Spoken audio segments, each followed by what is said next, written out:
Minasyaitonirrajim. Bismillahirrahmanirrahim. Rabbi shrah li sadri wa yassir li amri wahlul 'uqdatam min lisani yafqahu qawli. Hasbunallah wa ni'mal wakil, ni'mal maula wa ni'man nasir. Wala haula wala quwwata illa billahil aliyil azim. Assalamualaikum warahmatullahi wabarakatuh. Pertama-tama marilah kita panjatkan rasa puji dan puji syukur kita atas kita Allah Subhanahu wa taala, karena Dia telah memberikan kita kenikmatan yang tanpa ada hentinya.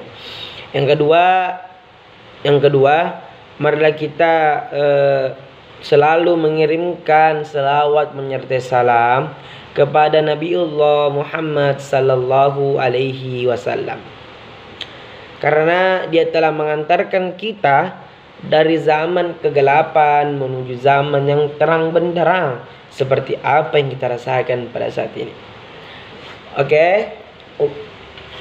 Pada hari ini saya ingin menyelesaikan tugas yang diberikan oleh Ustadz.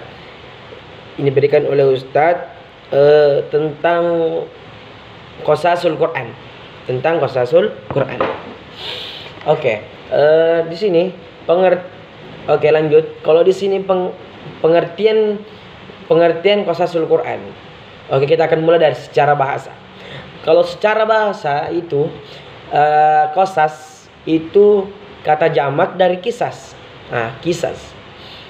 Yang artinya banyak, bisa cerita, kisah, ataupun bisa keadaan.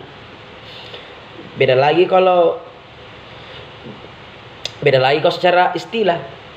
Kalau secara istilah, Qasasul Quran adalah peristiwa atau kisah-kisah yang terjadi pada masa Nabi dan Rasul. Seperti yang terjadi pada masa lampau yang sekarang, atau pada masa kini, atau pada masa yang akan datang. 2000 years later. Selanjutnya, macam-macam Qasasul Quran. Di sini macam-macam Qasasul Quran itu ada dua. Bisa ditinjau dari segi waktu dan juga bisa ditinjau dari segi materi. Tapi yang pertama kita bahas adalah bisa ditinjau dari segi materi. Di sini bisa ditinjau dari segi materi. Dari segi materi tersebut terbagi menjadi 3 bagian. Yang pertama itu adalah hal-hal yang gaib yang terjadi pada masa lampau. Seperti contohnya kisah Nabi Nuh yang tertelan ikan paus, dan contohnya Nabi Musa. Yang kedua, hal-hal yang gaib yang terjadi pada masa sekarang, seperti contohnya adalah jin, malaikat,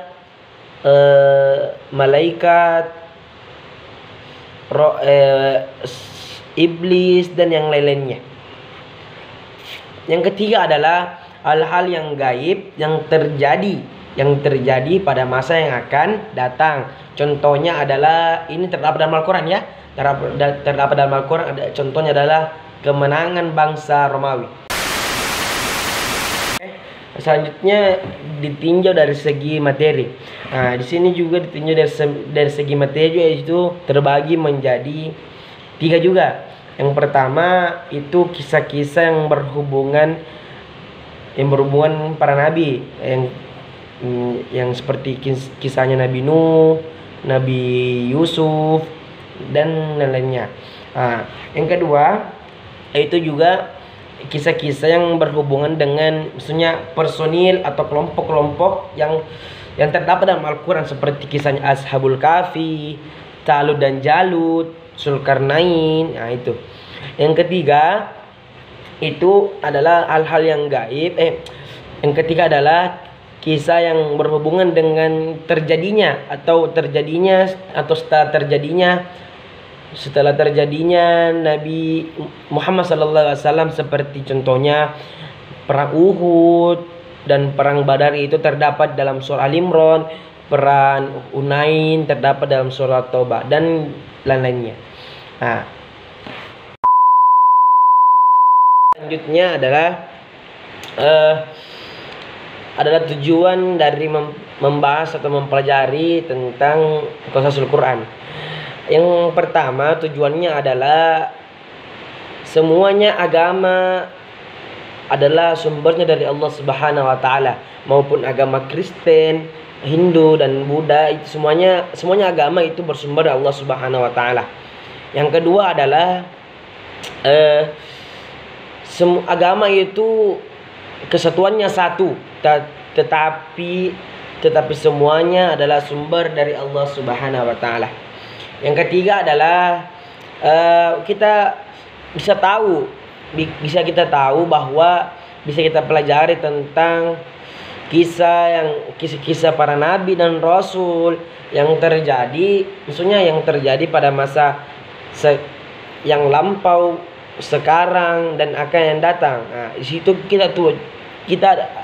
sebenarnya kita tujuannya untuk supaya kita bisa tahu bahwa kisah-kisah nabi dan rasul yang terjadi dalam Al-Quran, yang ada dalam Al-Quran. Nah, selanjutnya adalah kesimpulan. Kesimpulan saya adalah tentang materi qasasul Quran ini, supaya kita tahu bahwa ada sebenarnya kisah para dan nabi rasul dalam Al-Quran, supaya kita mengetahui bahwa begini kisah para nabi dan rasul yang terjadi pada masa lampau, sekarang atau yang akan datang, yang terdapat dalam Al-Quran. Oke, oleh karena itu bisa saya iri dengan ucapan wassalamualaikum warahmatullahi wabarakatuh.